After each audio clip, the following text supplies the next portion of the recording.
I'm sewing my bartacks. I started with this one in the middle. It's a little bit crooked. Never mind. And then I tweaked my settings a little bit for this one. The stitch width was 2.8 and the stitch length was 0.3, which I think is too long.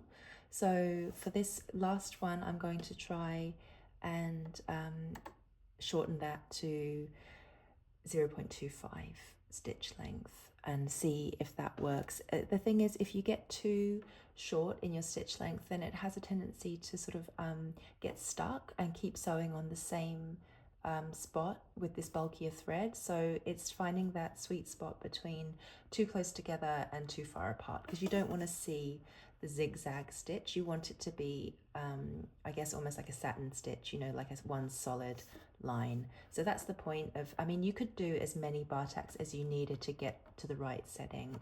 We're just, you know, advising you to do 3 because it's a good starting point, but by all means do more tests if you need to figure out the right settings on your machine for your thread and fabric to do these bartack stitches.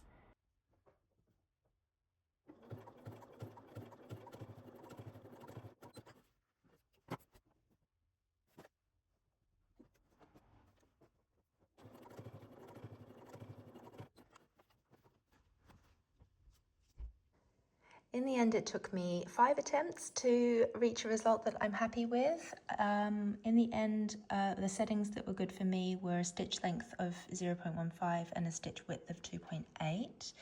In the beginning, you can see it's too close together and too bunchy and bulky, and I can actually feel where it's gotten stuck on the machine. And creating a lump and a wiggle. So that was too short a stitch length. Here on these second and third attempts, you can see that I'm experimenting with a longer stitch length, which results in a visible zigzag, which we're trying to avoid. We want it to look more solid. So then that takes us to this 4th attempt, which is not bad, but I just could still see the zigzags. So I shortened it ever so slightly, resulting in that. And I feel like I could maybe shorten it more, but then I didn't want to run into the same trouble that I had there. So I feel like this is a happy medium. Yes, so you can see that it does take several attempts, maybe you're lucky first time round, but this is a useful exercise so that you can just fine tune everything to get it looking really pretty before you apply these techniques to the outside of your tool roll.